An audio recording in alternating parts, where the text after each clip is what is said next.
Hello and welcome again. In today's session, inshallah, it will be enjoyable because it will be related to our work as senior teachers.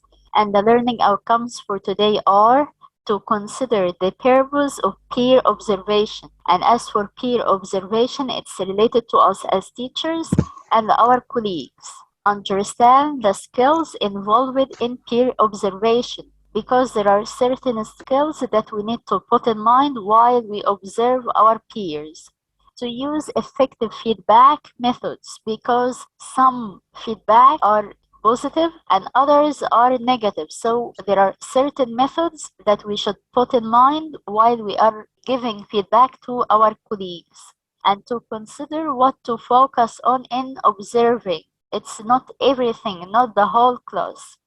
And to begin to plan a peer observation, if you are to plan one, a professional one, what are the things that you need to put in mind?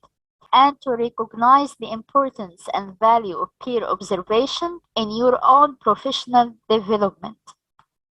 So, in developing our reflective practice, our own professional development, we can't develop professionally unless we ask others about our practices as teachers and how good they are, and what are the things that we should focus on to try to modify and improve or develop. And we need to look from the perspectives of others sometimes, not ours all the time. And here we have a question. What is peer observation? What do you know about this term? I think when a teacher or a senior teacher attends for another teacher, then he observes the lesson and write down what he observed from the lesson, planning, explaining, introducing, warm up, and so on.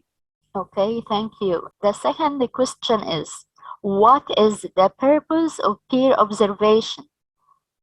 I think it is for improving our standard of living as a teachers, and put our hands on the weakness and strengths to improve our way, to improve our strategies for giving a better way for introducing the lesson.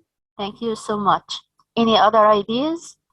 It's a good way to exchange experiences between teachers. Exchange experience. Yes, sure. To learn from each other. Thank you. I think it's a good way to pave the way for green hand teachers and to help them to do better. Yes, nice point too. All your ideas really good. Can you tell me your experiences with observation throughout your teaching years? Was it a good or a bad experience? The observations that you had done or the ones that were done to you? I think it's good. I think the senior teacher shouldn't criticize everything, but he should facilitate. Yes. Not criticize all the time. It's a bad way of following up. He is all the time advisor, not not critic. Yes, yes. But I mean, we may have such situations, you know, but it's okay. It's not the end of the world, you know. Yes. Okay, Mr. Ahmed. But it will get bad results, not good results. Okay, Mr. Ahmed, you have something. Yes, hello, Miss Walaa. Hello, Mr. Ahmed. I think peer observation is a good way for learning, because teachers observing each other's practice and learning from one to another. So, in my opinion, I think peer observation is a good way for learning. Okay. Thank you. Thank you so much. I want to say something, that this kind of supervisors are really exist. So we mustn't look behind us and look forward. Of course. So we need today to understand the meaning of peer observation and the purpose or the rationale for doing peer observation. We have here an abstract from our resource book. It's about peer observation. Before reading the text, try to answer the questions, okay? So what is peer observation? I think you answered this part. What's the purpose? I think you answered this part too. Can we force someone to do peer observation? What do you think? Can we force someone to observe us? No, No, I No, don't no. think so, No. To do that. because to do that matter, it doesn't only benefit the one who observed, but only the one who is observed. Yes. and by a The two good sides, way and the lovely two way. I sides think will benefit. Yes. And the I think it's a voluntary work. yes, and the first It person must be a voluntary work. would be really critic. He wouldn't focus on the good points because he doesn't like what he's doing. Okay, Yes. how can Oh, you know? How can peer yes, yes. got it? Mm. How can peer observation support teacher development? Do you think it has any impact on our teaching practices? Yes, of course. Sure. Now I read the text. It provided Yes. a lovely. Mhm. It provided a lovely educational environment Of among course. us. Okay, and we as teachers, we need to be observed because sometimes we stop noticing the minor mistakes that we do in class, you know? And when someone else comes in and tells us, Yes. please pay attention to this point, it's a good thing for us. And we would cover this part in detail, inshallah. As for the reading part, I'm going to read it and you tell me either our guesses were right or not. As for peer observation is an important tool in your professional development, so it's effective. Observing Yes. lessons of others can help you to notice things you may not be aware of in your own classrooms. And this thing happens all the time. When we attend to our colleagues, we find their teaching is similar to us in some points and different and better in other points. So we start to notice and differentiate between us and them. This is what I mean by exchange experiences in teaching. Of course. If you are observed, it can provide a kind of mirroring to help you see your lesson more clearly, to confront any hidden assumptions. Because the one who is observing you, and as we agreed, he should be a friendly person, he would mirror in a frank way without deviating from being subjective. And at the meantime, he needs to focus on the points that we are weak in to improve and to guide us or highlight the points that we are good in to feel that we're doing better in this side. Peer observation is a voluntary activity, as you said, exactly the same expression. You can't force someone to do it, just as you can't force someone to develop. Of course, we as teachers in this training, in this group, we have people who have entered the group and they didn't participate by any single word. And by the passage of time, they started to quit the group without saying a single word. So they don't like to develop. And we can't force them to develop. It's an inner desire, you know. Peer observation can support development by providing a non-threatening environment, of course, friendly one, in which teachers are willing to look thoughtfully at their own classroom teaching. And here, from now on, please try to get someone to observe you, not a senior teacher, not a supervisor, someone whom you feel safe to give your class or teach in front of him or her. And ask him for today, Please observe my movement in class. For example, for today, observe my sound. Is it clear? My pronunciation. It could be one thing at a time. And because he is a safe person for you or a friend, so you wouldn't feel shy to teach and do your ordinary class in front of him or her. This is another abstract from our resource book, and before reading it, let's discuss the questions. How many types do we have for peer observation? Do you think there are types for peer observation? Sure. Have you tried any of them before? We will find out too. Which one would you like to try and why? Okay, let's see. Types of peer observation. There are different types of peer observation. Open. This is short, 10 to 20 minutes. It can focus on a particular aspect of teaching or a particular focus of inquiry related to a particular group of students. This means that if you are to do group work for today, okay, and you have a group that you're worried about, you can ask the one who would attend to you to come after the beginning of the class with like 10 minutes. So you have set the groups and you have handed out the tasks on them, and he or she would attend to you. And during that time, he would just focus on how do you monitor the group work. So here you're asking him for one thing only. This type of observation is good for looking at a particular stage or activity. As we said, it's not necessary to attend the whole lesson or the whole period, only one activity.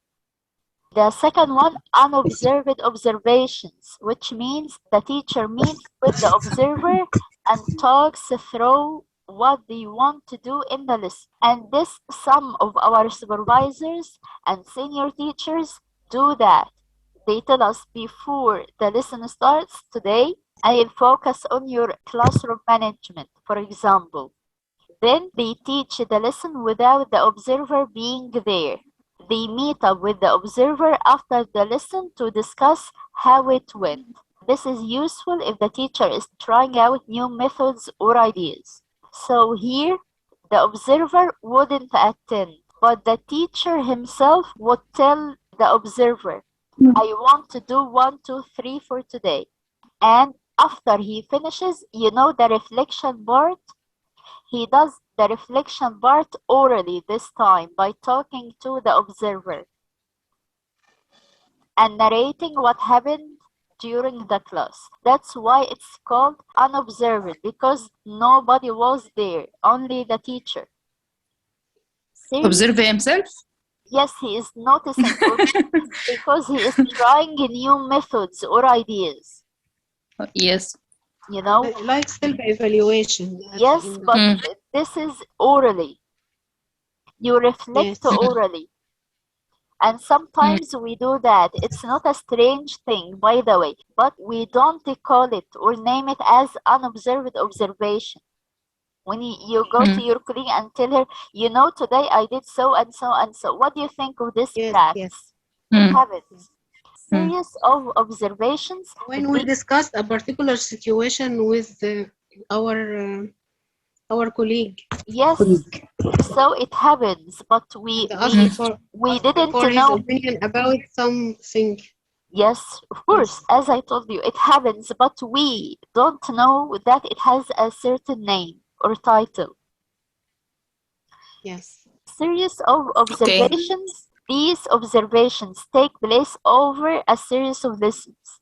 This allows the teacher to incorporate approaches discussed in feedback into subsequent lessons. Okay, as for this part, the teacher, for example, is teaching or using or following a certain method for the whole unit. So he is being observed for many lessons for a whole week, for example.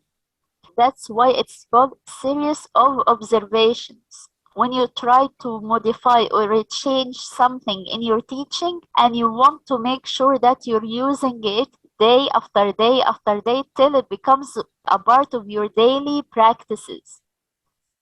And some of us can't control that. So they ask peers to come and attend because your physical appearance in class would remind me all the time that I need to focus on this new practice. Recorded observation, and I think this is widely known. The teacher films or records all or part of the lesson. Later, the teacher watches and listens to the recording either alone or with colleagues and reflects on the lesson. And this happens, I think, in the international schools, and this happens as for researchers, and this happens for the people who are working in British Council and teaching using the British curriculum. This happens all the time. So it's not strange, but it's not available for us here in Egypt in the official schools. As for team teaching, the teacher-observer role alternates at different stages of the lesson. This involves joint planning and collaborative post-lesson reflection. Team teaching can be useful when two teachers have a similar area of interest and when teachers are interested in seeing how a colleague deals with a certain lesson activity. As for team teaching, if you are teaching the novel, for example, in the official language schools, and you are good at narrating the events of the story, and your peer is excellent at getting the most important codes in this novel. So you both decide to teach this to one class. You're working as a team and you have planned to do this chapter or to present this chapter to your students. And you ask the other staff to attend and observe your work. So you as teachers have the same interest, that's why you're working together, and the others are observers to what you're doing. The question here is, how many types do we have for peer observation? Five types. Yes. Five types. Okay, have you tried any of them before? Yes, I think so. I have tried. Most of them. I have tried recorded observation. Really? Yes. Can you tell us your experience about it? About 15 years ago, I tried to record my lesson to see what I have done. I saw the things which I took long time to present something. Then I found myself spent much time on a particular thing. Then I take short time on others. I tried to correct this. I think it was a very good way, but I didn't take it for many times. Okay.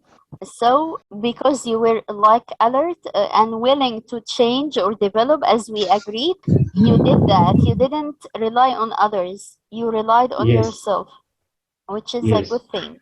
Any other experiences? I think unobserved observation is very familiar among us. Okay, yes, of course. We always discuss what is happening during lessons together. Let's move into the next slide. We're going to listen to an extract from a teaching English radio program about a teacher support in peer observation. We have here two teachers that we're going to listen to, and both of them are talking about the benefits of peer observation and also giving us some advice about it. Let's listen to what they are saying and take notes about the benefits they have mentioned as well as the advice they had provided us with. Moya agrees that exchanging ideas about teaching can be an important learning process. He suggests that teachers help each other with friendly observation. I think that this area is really important for the situation we are focusing on, to have each other as a resource to learn about teaching. So maybe a simple thing, even though it will take teachers extra time to observe each other, but I think that way they can help each other to improve their teaching by observing. How are you? So let's have a look here on the board. What's this? And? Are they nouns or verbs? Verbs. Good. You have to know that when somebody goes into your classroom, it's not because they're going to be just observing all of your bad points or your mistakes, but learning from it. Neri makes it clear that this kind of observation needs to be a positive experience. It can help our professional development as teachers. Before you try this, think about what aspects of your teaching you want your colleague to focus on. Moya has some suggestions. The teacher to be observed can say, please watch the way I deal with problems in the classroom, or the way I answer a student's question, or the way I introduce a new topic. Whatever area that is, the desire of the teacher to be observed can be agreed beforehand, and the other teacher sitting somewhere in the classroom making some notes. And then after the class that they get together at some point and share what happened and try to make use of it. Can any of you tell us the benefits of peer observation? I think exchanging ideas is one of the benefits. And learning from observation or observing others. The third one is helping professional development. Okay, thank you so much. Any other ideas? Yes? Teachers will help each other to improve their standard and reflect on their teaching process. Okay, nice. Okay, any other ideas? I think they can improve teaching by observing as they help each other observing problems and try to face it, make notes about the problem and how to solve it. Okay. It's it means learning from others' mistakes. I want to say that. Okay, nice. It should be a positive experience, as exchanging ideas are helpful for both teachers. They improve their teaching. Thank you so much. Thank you, Ms. Lamia. Let's move into this part. In this part, we will speak about the benefits of peer observation. The first one is teachers can change ideas about teaching. And there is a misconception that some teachers regarding exchanging ideas. Some teachers feel that when they reach a certain position at school or have a certain number of years of experience, there is no way for them to learn from other teachers who may have lesser number of years of experience or a lesser position. This is a misconception, of course, because I may have lesser years of experience than you, but I am creative. I'm creative at a certain point, or I can do better than you in a certain area or practice of teaching. The second thing is, although time consuming, of course, peer observation is time consuming. Peer observation can help teachers to learn from each other. Because when you pay a visit to someone, you're taking from your own time. That's why it may waste some of your time, but if you're interested in learning from other teachers, it will be very important. Yes, teachers can learn from their mistakes. When you see another teacher doing a certain teaching practice, you see it from a different angle, which is different from you. And sometimes we do the same thing, but we don't notice that it's a mistake. But when others do it in front of us, we recheck. Know that it's a mistake. Yes. So it's a good thing. And it can help teachers to develop professionally. Because again, if you are a teacher and if you're willing to change or get a step forward, so you need to focus on your teaching practices, because this is the main thing you are to be concerned with. And we will develop through knowing our points of weakness and our mistakes that we shouldn't do one more time. As for the advice, number one, teachers need to be relaxed about learning from both their good points and bad points. Some teachers think that they need to be perfect. Someone else is coming to my class, so I need to be perfect, no mistakes, no pronunciation mistakes. The class is interactive and all the students are disciplined. Why in real life this doesn't happen, you know?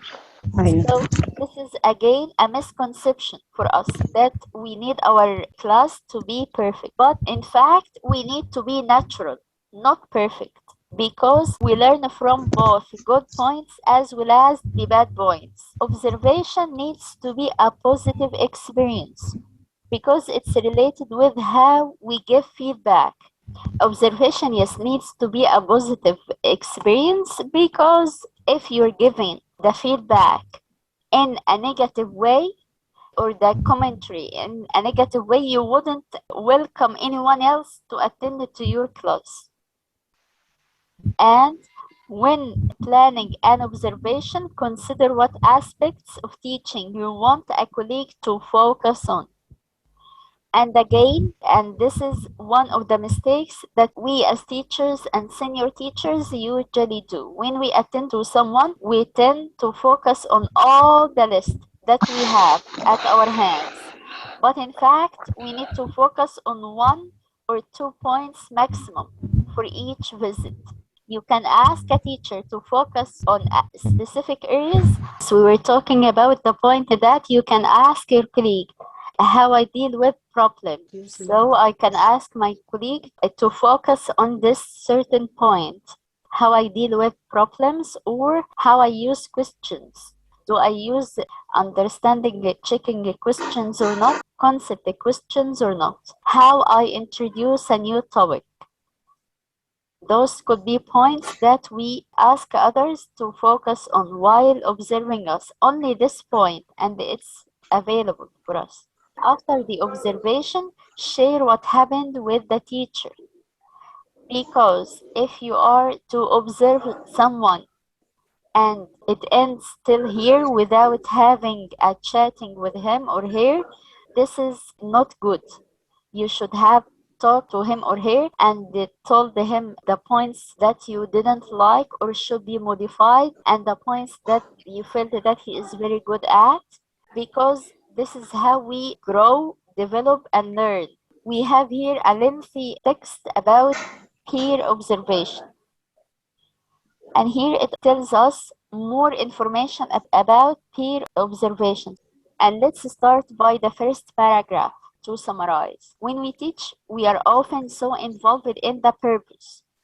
Purpose means the learning outcome that I'm after, procedures, the steps that I follow while teaching, and logistics, the materials that I use while teaching, of our list, that we aren't able to observe the process of learning and interaction as they occur through the lesson. Sometimes we're overwhelmed with this lesson is really hard, the size of the class is really big, so you're focusing on the outer circle, not your teaching practices.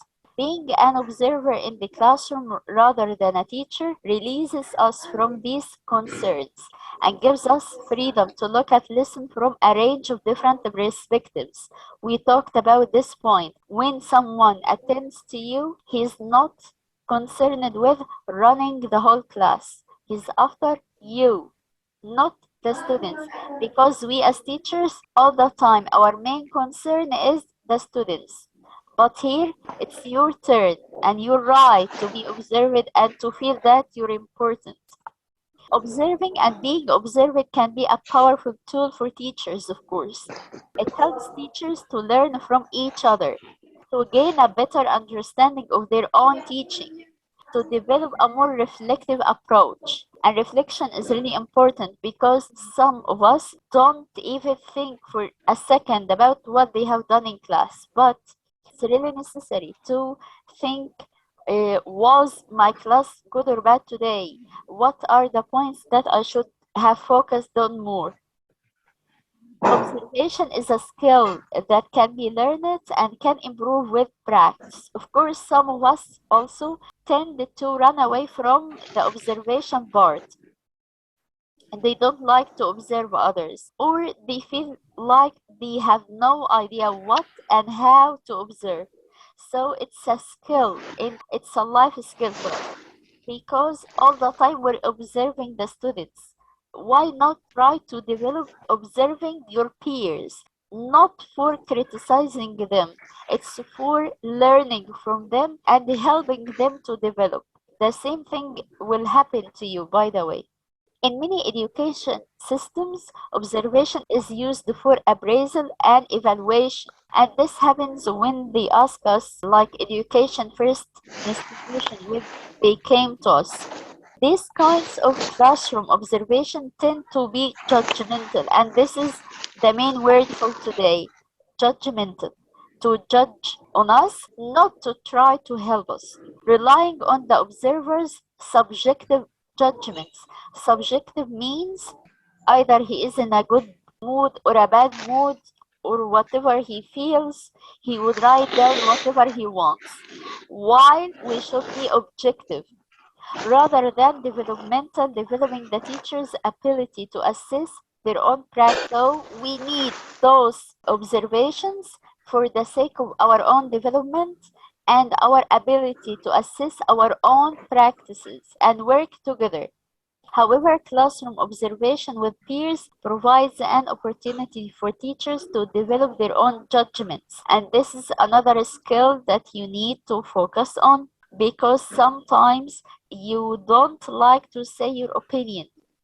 You prefer to stay silent, while your judgment isn't for a negative purpose. Peer observation enables teachers to see different or similar ways of doing things in other lessons, which provides a mirror. Again, the word mirror is really important for today, to help them see their own classroom practice more clearly. Very often teachers become routinized. You know, routinized comes from the word routine. It means that you follow a certain course of procedures, and by the time you tend to use it each and every day in each class, and you don't feel strange about it. And those routinized classes aren't helpful for you. Routines can be useful to some extent in giving more time to think about other aspects of teaching, but not if they become fixed.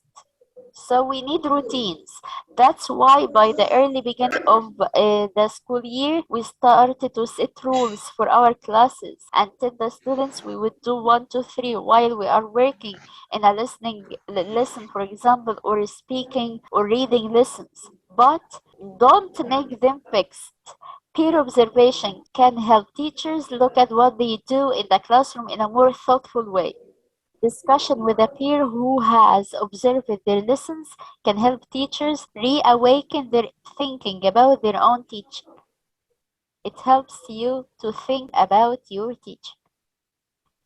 Let's discuss those questions. What are the benefits of peer observation according to the text? It can develop our own judgments. Nice. Provides a mirror to help to develop ourselves. And reflect on our classroom practices. Yes. Okay. Yes. To see. Yes. See their own. I think to see different kinds of teaching styles, as it provide a mirror to help them to see their own classroom practice more clearly. Observing and being observed can be powerful tool for teachers. It helps teachers to learn from each other, to gain experience, to improve and develop their teaching skills. Also, it's a kind of judgment. It's kind of evaluation to judge what is happening during teaching in our own classrooms. Okay, nice. Thank you so much. Okay, why do teachers become routinized? I think because they aren't aware of other different styles of teaching. Okay. Yes, of course, because they don't see others, they don't read, they They don't. use the same way, the same routine. Yes. They didn't see others. Thank you. How can peer observation help to change the routinized teacher? They can see their mistakes Yes. and try to change it for Okay. them. Yes. I think it can give him a mirror to see what he can improve himself or what can he imitate others to improve his way to deliver a good idea for the student. Yes. Thank you. I think when they see other and different others of teaching style, they apply that during teaching in their classrooms. Okay, nice. Thank you so much. I think it can focus on the teacher's individual needs and Yes. give opportunity to learn from his feedback to peers. Nice. Thank you. Thank you so much, And Miss also can create Yes. and also can create a professional building efficacy for the teacher. Mm-hmm. He can help. It can help him to improve his practice in ways to promote the students' learning. Nice. Thank you. Where have you been? You have been missed, Miss Hana. Wallah al-Azim. I'm here, but I'm so tired. Yes, I know. I know. I wish you speedy recovery, inshallah. Do you feel you have become routinized in your teaching? Sometimes I feel Yes. that, but I do my best to break that routine. Yes. Thank you. Do you agree or disagree with the ideas in this text? Yes, we agree with them. A perfect article. Thank you. Next, yes. Here, it's a list of the benefits of peer observation. It gives us freedom to look at our teaching from different perspectives, of course, because two minds are better than one. Helps develop more reflective approach, and reflection is like the key word in this whole training course, to reflect on everything.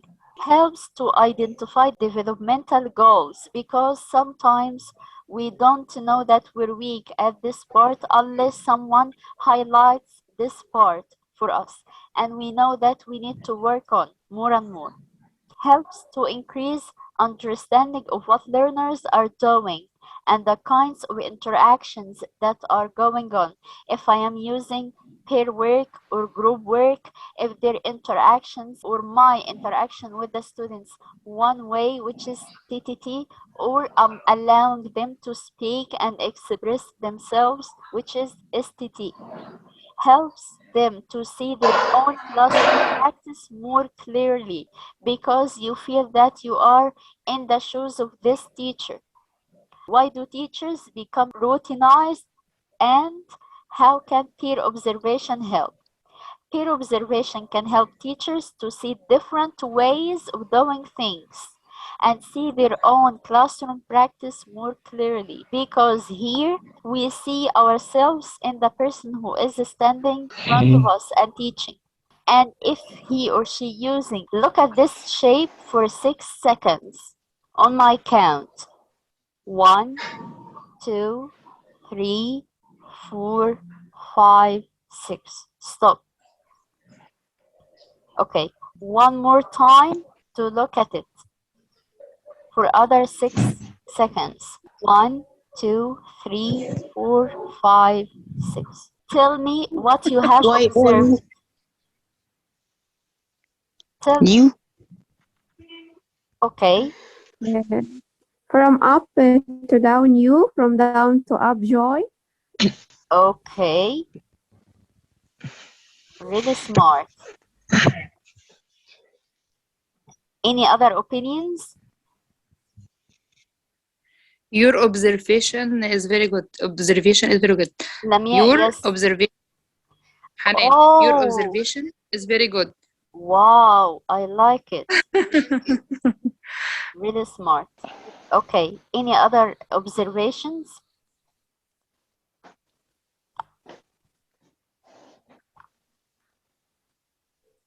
I love you to في عندي shape of heart. Yes. I love you to observe me. Okay. Nice. So we can have, yes, Mr. Ahmed? I think I can make a sentence. You observe very clearly. Okay, nice. The same as Miss. Yes, thank you. So we could have the same thing, but see it from really different angles or perspectives, or notice details that others haven't paid attention to before, right? And this is how people see different things in life. So there are implications of this for classroom observation. That's why, yes, Mr. Ahmed? Yes, I think, I'm so sorry. You own variety. Okay, nice. Of course, this shape and your responses has something to do with psychology. This will take us into a real important skill that we as teachers need to acquire, which is the skill of noticing. And this is the first skill any observant need to have, or any observer need to have while attending to his or her colleague. Okay? And we have here some factors influencing what people observe. Those factors, some of them are internal or personal, and others are external. And of course, again, the first, the main skill that we need to acquire is noticing. The skill of noticing is important in observation as it can help teachers to make the familiar and routine unfamiliar. Just as what you have mentioned here, your responses on the shape. Being aware of noticing, teachers can begin to notice classroom events for your own, by the way, not only for others, in a more intentional way, and so learn from classroom experiences. That's why the school deputies who were senior teachers before are more experienced than the ones who weren't senior teachers. When those people, the school deputy, when they enter to a certain classroom, they observe where is the mistake in a minute. Why? Because they have been trained to notice throughout the years of being senior teachers and attending to others. We tend to see what we expect to see rather than what is actually there. And this happens for us. This is a human nature. That Yes. two students are talking to each other, so they are naughty, while someone could be asking the other, what did she say? Because he didn't hear the teacher well. You know, so our eyes saw an action which is different from what actually happened. So when there is an observer with us, he could have noticed something that my eye couldn't catch. That's why we need to focus on the factors that affect people who observe. The internal factors are human tendency to judge what we see, and of course we agreed all to skip this word. Don't be judgmental. Try to get the truth or to highlight the point that needs to be improved. Interest or purpose. If you are interested in the lesson or interested in the aim of the lesson, you could focus while your observation more than if the lesson isn't interesting to you, while it's your job to watch for 10 to 15 minutes.